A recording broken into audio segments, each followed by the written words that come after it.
Hi everyone. तो remainder theorem में अब अपन को क्या डिस्कस करना है कि इससे पहले मैंने लीनियर की देख लिया था और डिवीजर की डिग्री 2 भी रखी थी, लेकिन 2 ही टर्म रखी थी जिससे कि पैटर्न थोड़ा सिंपल बन रहा था। अब ऐसा है कि यार जो 2 डिग्री है वो थोड़ा सा फॉर्म में आ जाए इन द सेंस उसमें 3 टर्म्स आ रही हों। तो 3 टर्म्स आ रही होंगी तब कैसे हैंडल करेंगे या तब सॉल्व करने का तरीका क्या होएगा, ठीक है ना। उसके लिए अपन कुछ देख लेते हैं, प्रोसीजर देख लेते हैं, है ना, कैसे क्रिएट हो रहा है प्रोसीजर। अब ये चीज़ समझने के लिए आपको एक सिंपल सा एक्सप्रेशन समझना पड़ेगा। दैट इज, किसी भी पॉलिनोमियल को मैं ऐसा लिख सकता हूँ, P of x equal to D of x into Q of x plus R of x. अभी इसका मतलब क्या होता है? ये तो है मेरी पॉलिनोमियल, ठीक है। ये डी ऑफ एक्स, ये डी ऑफ एक्स क्या है? It is what? It is divisor, है ना। पूरे लिख लेते हैं, डिवीजर। ये क्यू ऑफ एक्स क्या है? That is what? Quotient. That is what? Quotient. और ये आर ऑफ एक्स क्या है? That is what? My remainder. ये क्या होने वाला है? रिमाइंडर। बहुत सिंपल सा वो है, फैक्ट है ये। फैक्ट क्या, आई मीन एक्सप्रेशन है कि भाई किसी भी पॉलीनोमियल को अगर मैं किसी डिवीजर से डिवाइड करूंगा तो एक क्वोशिएंट पार्ट आएगा और बच रहा होगा जो फैक्टर, वो होएगा रिमाइंडर, ठीक है। अब यही चीज को यूज करना है और मेरे को रिमाइंडर निकालना है ना। इस पूरी प्रोसेस में अपन को दो चीजें बहुत अच्छे से याद रखना है। एक चीज अपन ऑलरेडी डिस्कस कर चुके हैं और दूसरी चीज अपन अभी कर लेंगे। कलर दूसरा ले ले ताकि आपको वो हाईलाइटेड रहे, ठीक है। एक सेकेंड, हाँ ठीक है। देखना था भाई ये ऑन है या नहीं, अदरवाइज इसको पावर सप्लाई मिलना बंद हो गई तो फिर दिक्कत होगी। तो ये पहली चीज तो क्या थी जो अपन डिस्कस कर चुके हैं, that is degree of R of x. भाई आर ऑफ एक्स की डिग्री वो डिविजर की डिग्री से छोटी आएगी, या अगर मैं एज्यूम कर रहा हूं तो छोटा एज्यूम करूंगा। एटलीस्ट एक तो छोटा एज्यूम करना ही होएगा उसी पैटर्न, क्योंकि मेरे को नहीं पता कि रिमाइंडर की डिग्री क्या आने वाली है। मेरे को बस ये आइडिया है कि डिवीजर की डिग्री से कम आएगी। मतलब अगर मैं डिवीजर की डिग्री 2 चूज कर रहा हूँ तो रिमाइंडर की डिग्री कितनी आने वाली है? कम से कम, आई मीन ज़्यादा से ज़्यादा 1 तो आएगी, सही। 1 से कम आ सकती है, 0 डिग्री भी आ सकती है। अब मेरा डिवीजर की डिग्री अगर 3 हो गई तो रिमाइंडर की डिग्री 2 आ सकती है। तो आप उसको 2 ही एज्यूम करके चलोगे तो 2 डिग्री का जो रिप्रेजेंटेशन है वो सिंपली है A X square plus B X plus C. तो मैं जो रिमाइंडर को एज्यूम करके चलूंगा वो क्या चलूंगा? A X square plus B X plus C. और ए और बी और सी की वैल्यू निकाल लूंगा। ए और बी और सी मेरे क्या है? 3 कांस्टेंट है। 3 कांस्टेंट को पता करने के लिए, या 3 अननोन को पता करने के लिए मेरे को 3 इक्वेशन चाहिए। वो 3 इक्वेशन मिलती हैं डिवीजर को फैक्टराइज करने से। किससे? डिवीजर को फैक्टराइज करने से। तो कुल मिला के इसमें फैक्टराइजेशन है कि अगर आप डिवीजर को फैक्टराइज जब तक कर पा रहे हो इस टाइप के क्वेश्चन सॉल्व हो जाएंगे। जहां आप फैक्टराइज नहीं कर पा रहे हो दिक्कत आएगी। Let's see.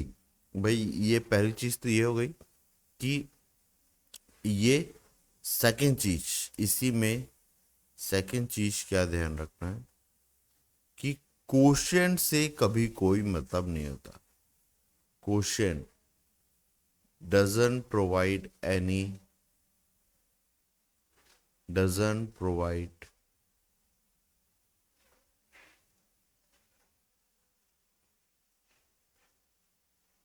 any help। Help क्या? हेल्प तो क्या बोलूं, ट्रबल भी नहीं, हाँ ट्रबल देगा, सॉरी सॉरी ट्रबल तो देगा। भाई इसलिए ही तो उसमें ऐसा हुआ कि डी ऑफ एक्स के फैक्टराइज फैक्टर्स करके हम क्यू ऑफ एक्स को हटाने की कोशिश करेंगे, लेकिन हेल्प तो नहीं करेगा। तो अपन हेल्प नहीं कर रहा है, इसी लॉजिक पे अपन क्या चीज सोच रहे होंगे कि यार मैं डी ऑफ एक्स के फैक्टर निकाल लूं। तो भाई सबसे जो इम्पोर्टेंट चीज है वो कि फाइंड फैक्टर्स ऑफ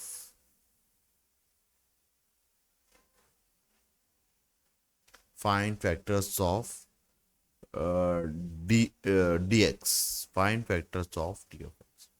ठीक है, ये चीजें अपन को ध्यान रखना है। ठीक है, अब पूरा प्रोसेस स्टेप बाय स्टेप लिखते हैं, है ना।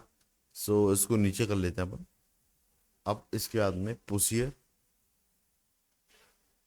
भाई क्या है procedure finally.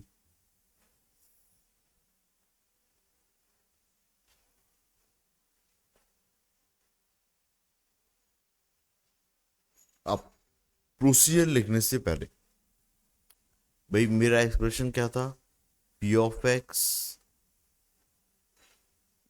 D of x Q of x plus R of x. इस चीज में जैसे ही मैं डी ऑफ एक्स को सोच रहा हूं, तो डी ऑफ एक्स की अगर इफ डिग्री इज 2, अगर डी ऑफ एक्स की डिग्री कितनी है, 2 है, तो ये किस तरीके से फैक्टराइज हो जाना चाहिए, एक्स माइनस ए एक्स माइनस बी के। ठीक है, अब डी ऑफ एक्स की डिग्री 2 है, तो उस केस में आर ऑफ एक्स को आप एज्यूम करोगे डिग्री 1, है ना भाई। क्योंकि डी ऑफ एक्स की डिग्री 2 है, तो रिमाइंडर की डिग्री डिविजर की डिग्री से कम आना चाहिए। कम आना चाहिए तो भाई कितनी कम आएगी, 1 कम आएगी। तो 1 तो आना ही चाहिए। तो 1 भी आ सकती है, लेकिन कांस्टेंट भी आ सकता है, चांसेस है। तो अपन अगर डिग्री 1 चूज कर रहे हैं, तो अपन उसको वो वाला एरिया भी दे रहे हैं जिसमें वो अपनी वैल्यू कांस्टेंट भी दे सकता है। जैसे कि मैं डिग्री 1 का देखूं रिप्रेजेंटेशन, तो वो क्या हो रहा होगा, ए एक्स प्लस बी। तो रिमाइंडर आर ऑफ एक्स को मैं ऐसा रिप्रेजेंट करूंगा। अब इस ए एक्स प्लस बी में मेरे को 2 चीजें पता करना है, दैट इज ए और बी। अब ये 2 चीजें हैं, तो I need 2 equations, 2 equation to get values of A and B. भाई दो अननोन, तो कितनी इक्वेशन चाहिए, 2 इक्वेशन चाहिए, सॉल्व करना है और ए और बी मिलेगी। अब ये 2 इक्वेशन कहां से मिलेंगी, ये 2 इक्वेशन मिलेगी, एक बार एक्स को ए रखो पहला पार्ट, और दूसरी बार एक्स इक्वल टू बी रखो। ये आपको देगा पहली इक्वेशन और ये आपको देगा सेकेंड इक्वेशन। अब x इक्वल टू ए रखने में फायदा ये होगा कि ये वाला पार्ट x ए रखोगे तो ये डिविजर वाला पार्ट 0 हो जाएगा। डी ऑफ एक्स 0 हो गया तो क्यू ऑफ एक्स 0 हो जाएगा।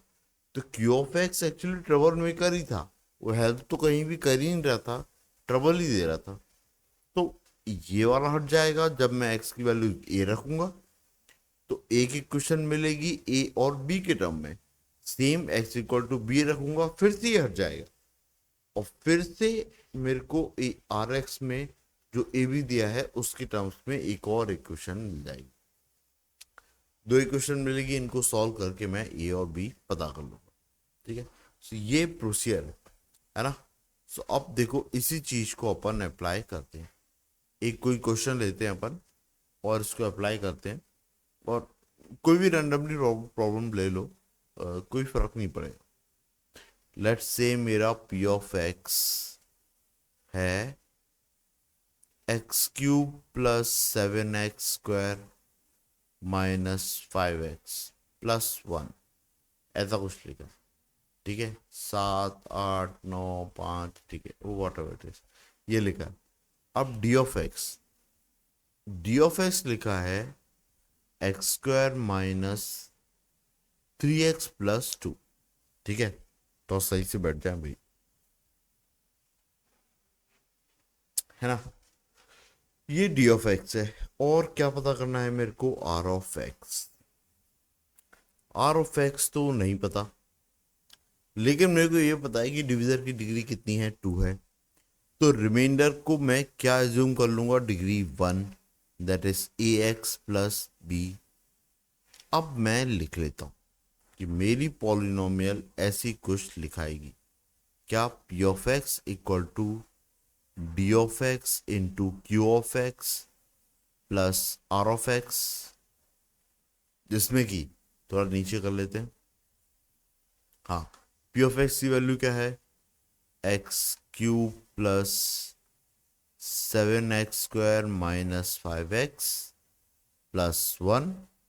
डी ऑफ एक्स क्या है, x² माइनस 3x प्लस 2। और q(x) ये तो नहीं पता, तो यही दिक्कत है, q(x) नहीं पता, और यही q(x) को मेरे को हटाना है। तो ये q(x) हटाने के लिए ये डिवीजर के 2 फैक्टर्स निकालने पड़ेंगे।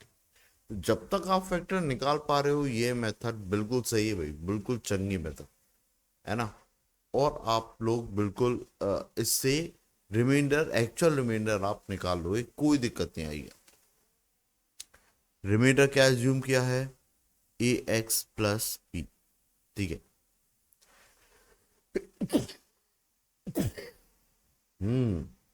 सॉरी। अब देखो, इसके फैक्टर्स क्या हो रहे हैं, इसके फैक्टर्स हो रहे हैं x-1 और x-2। ये q(x) है, और प्लस ये है ax+b, ये ऐसा कुछ लिखा हुआ, ठीक है। इसके बाद में अब मेरे को क्या करना था, दो इक्वेशन चाहिए। पहली इक्वेशन कैसे मिलेगी, जब x-1 को 0 रखोगे या फिर x=1 रखोगे।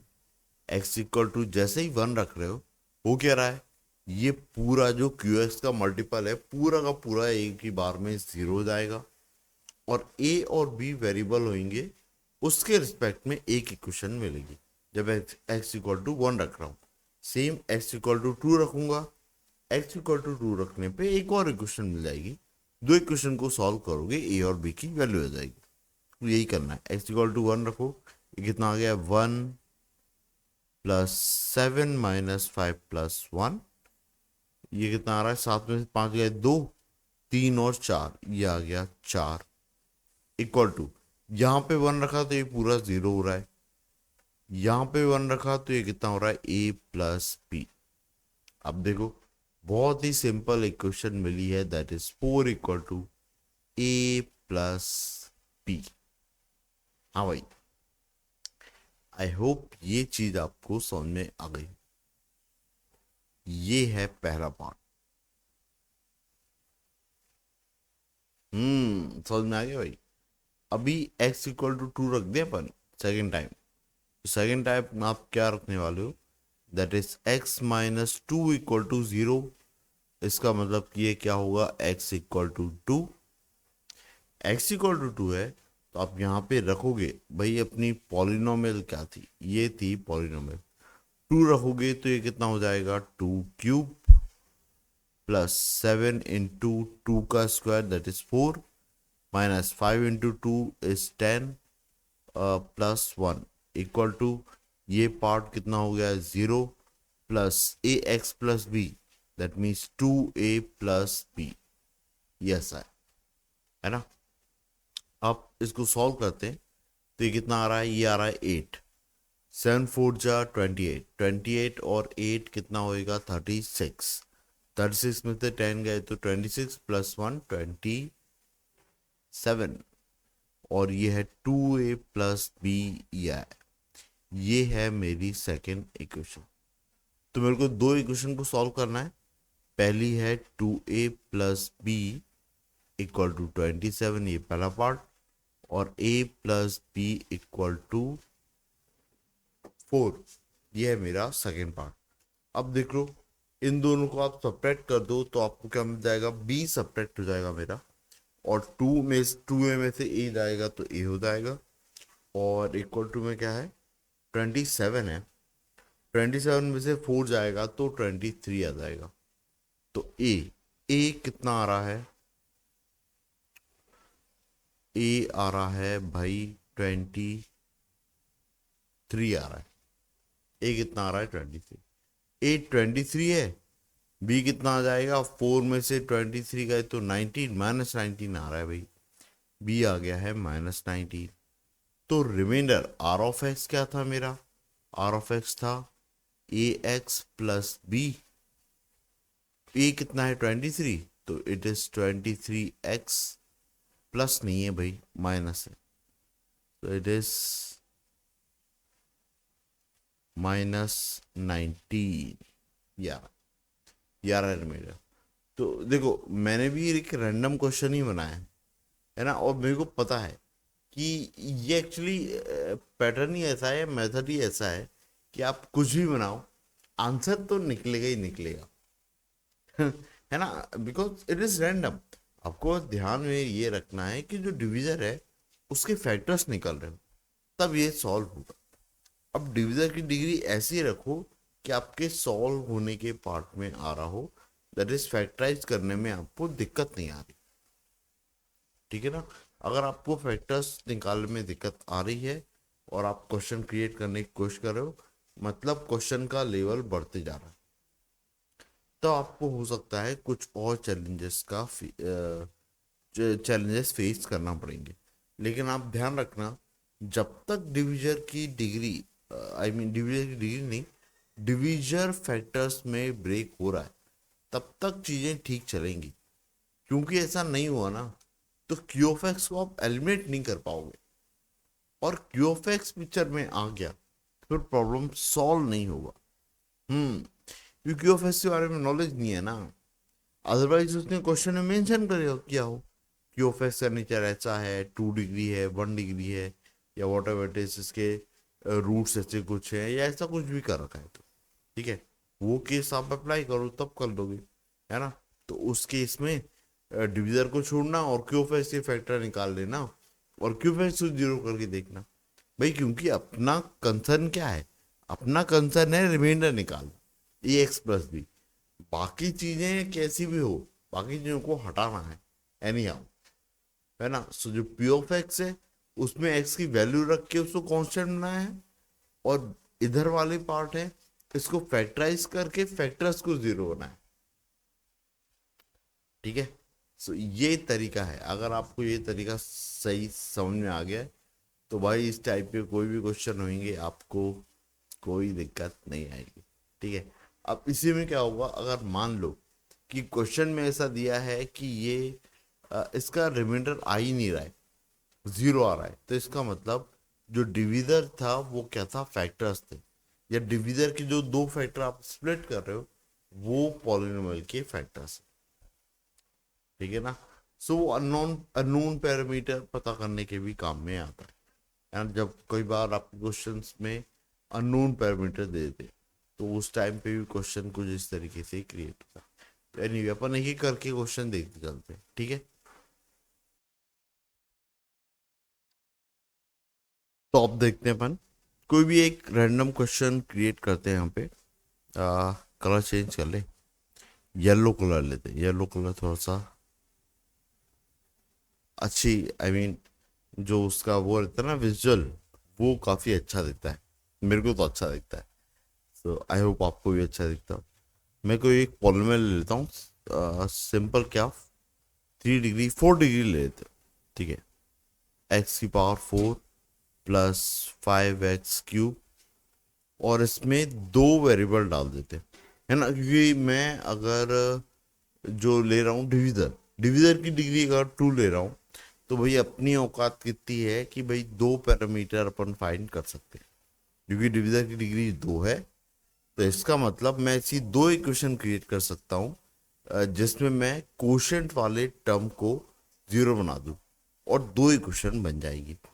तो भाई अपन ऐसे दो वेरिएबल्स, दो अननोन पैरामीटर डालते हैं, एक ए एक्स के साथ डाल देते हैं, है ना, एक्स स्क्वायर छोड़ो, एक्स स्क्वायर रहने दो, और ए एक्स प्लस बी डाल देते हैं, ऐसे ही कर देते हैं, है ना, ठीक है ये, है ना। और डी ऑफ एक्स कुछ भी ले लेते हैं, डी ऑफ एक्स ऐसा ले लो, X square minus X minus two, ऐसा ले लेते हैं, है ना। ये फैक्टराइज हो जाएगा, हाँ बिल्कुल हो जाएगा, ये हो जाएगा minus two x plus x, हाँ ये फैक्टराइज हो जाएगा। और रिमाइंडर ले लेता हूँ मैं, रिमाइंडर फिलहाल रिमाइंडर बहुत ज़्यादा कॉम्प्लिकेटेड नहीं ले, क्या ले रिमाइंडर, वे ऑब्वियसली 1 डिग्री का आएगा, कुछ भी ले ले, एक्स प्लस वन ले ले क्या, चलो एक्स प्लस वन नहीं, 3x+7, चलो ऐसा कुछ ले लेते हैं, तो कुछ भी रैंडमली ले लो, मैं सही बता रहा हूँ, कोई फर्क नहीं पड़ेगा भाई। ए और बी की वैल्यू अगर इंटीजर नहीं आ रही होगी तो रैशनल आ जाएगी, उससे ज्यादा और क्या होएगा, उससे ज्यादा और कुछ नहीं होगी, वैल्यू तो 100% आएगी, है ना भाई, जीरो आ जाएगी ज्यादा से ज्यादा, फैक्टर हो गया या वॉट एवर इट इज, है ना, वो ऐसा कुछ हो जाएगा, बट आंसर तो आएगा, ठीक है। So find A and B, ये ऐसा ही होने वाला, ठीक है। तो अब इसको सॉल्व करते हैं अपन, मेरे को क्या करना है, वही सिंपल सा, सबसे पहले मैंने पॉलिनोमियल को लिखा, दैट इज एक्स की पावर 4 प्लस 5x³ प्लस ए एक्स प्लस बी, इसके बाद डिविजर है x square minus X minus to, इसको फैक्टराइज फॉर्म में लिख लो तो ये आ रहा है x minus to x plus one, है ना। बस यही चीज ध्यान रखना है कि ये डिविजर फैक्टराइज हो रहा हो, तब तक क्वेश्चन सॉल्व करने में there is no issue. Plus remainder क्या आ रहा है, 3x+7, दो इक्वेशन चाहिए है, एक बार x इक्वल टू 2 रख लो, 2 रखोगे तो ये कितना हो जाएगा, अब नीचे आ जाओ, हाँ तो ये 2 रखने पे कितना हो रहा है, एक्स की पावर 2 की पावर 4 दैट इज 16 प्लस 2 की power 3 that is 8, 8 into 5 40 plus 2a plus b, ये पार्ट हो रहा है 0, और 2 इंटू 3 दैट इज 6 प्लस 7, तो ये क्या हो रहा है, ये इधर आ रहा है 2a प्लस b, इधर आ रहा है ये 13 माइनस 40 प्लस 10 50, और ये 6 तो 56, ओहो काफी बड़ा नेगेटिव नंबर जा रहा है, ये जाएगा 53 और 43 माइनस 43 आएगा, ये बन रही है भाई पहली इक्वेशन, है ना। एक बार एक्स इक्वल टू 2 रखा है, नेक्स्ट टाइम पे अब क्या रखेंगे हम, एक्स इक्वल टू -1, तो ये -1 रखते हैं, -1 रखने पे क्या होएगा, मेरी पॉलिनोमियल ये क्या बनेगी, ये तो बन जाएगा 1, ये क्या बन जाएगा -1, और ये -5, ये क्या बन जाएगा -a और प्लस b, ये 0, और ये -3+7, ऐसा कुछ बन जाएगा, 3x+7 ही लिया था ना, हाँ ठीक है। बस अब इसको सॉल्व करना है, ये कितना हो गया 4, ये कितना हो गया है -4, -4 उस तरफ जाएगा तो 4 4 8 हो जाएगा, देखो ये -4 है, -a प्लस b है, और इस तरफ आ रहा है 4, तो ये बन गया है 8, ये बन गया है -a प्लस b, ये बन गई है सेकेंड इक्वेशन। पहली इक्वेशन क्या थी, 2a plus B equal to -43, यहाँ पे रख दिया है 2a plus B equal to -43। अब क्या करें भाई अपन इसको, सॉरी, अरे हाँ, अब इन दोनों क्या करते हैं, सब्ट्रैक्ट, ये सब्ट्रैक्ट ये सब्ट्रैक्ट ये पॉजिटिव, तो 43 और 8 ये हो रहा है 51, है ना, और ये b और b कैंसिल हो रहा है, ये हो रहा है -3a, देखो लकीली मेरे ख्याल से ये कैंसिल आउट हो रहा है क्या, देखो ये -51/3, 3 से 17 बार चला जाएगा, हाँ 17 बार चला चला जाएगा। Okay so A is what -17। ओहो, मेरे को उम्मीद नहीं थी, पर ठीक है, इट्स ओके। -a + b = 8। ए की वैल्यू -17 रखूंगा तो ये +17 हो जाएगा, +b = 8। क्या बात है, ए और बी की इंटीजर वैल्यूज आ रही, ठीक है, ऐसा गैस करने पे भी क्या बात है। 17 इसमें सेपरेट करो तो ये -9 आ जाएगा, b = -9। ठीक है, सो इस तरीके से भी आप सॉल्व कर सकते हो। ठीक है, ये एक क्वेश्चन हो गया। अब देखो एक और देता हूँ, ये तो अपन ने इस टाइप के क्वेश्चन देख लिया, एक देखो थोड़ा सा चेंज करते हैं तरीका, जिसमें ऐसा रहेगा कि आपको पॉलिनोमियल नहीं है गिवन, पॉलिनोमियल नहीं है गिवन, लेकिन फिर कंफ्यूज नहीं होना है, क्योंकि इस केस में पॉलिनोमियल की ज़रूरत शायद पड़ेगी भी नहीं। ये आपको तब समझ में आएगा जब आपको ऊपर वाली चीज का लॉजिक क्लियर हुआ होगा तब। तो अपन वो वाला क्वेश्चन भी देख लेते। सो ये ऐसा कुछ लिखा है कि if p of x is divided by, ऐसा लिखते हैं, if p of x is divided by x minus 1,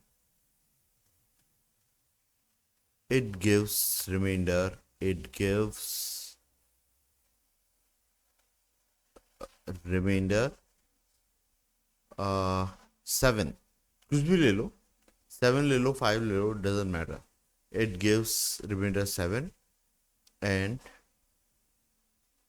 if it is divided by x minus 2, it gives कितना, it gives remainder, क्या ले लें, 4 3 2 2 ले लेते, it gives 2 as a remainder, ऐसा लिख देते as a remainder। find the remainder, find the remainder when p of x is divided by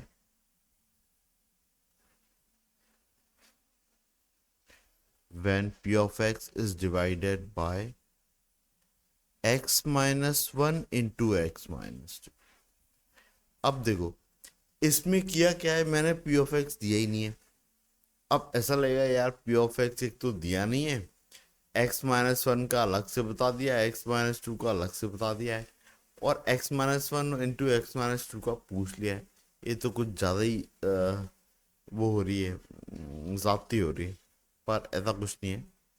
आप देखो p of x को, भाई अब तो ये सोचो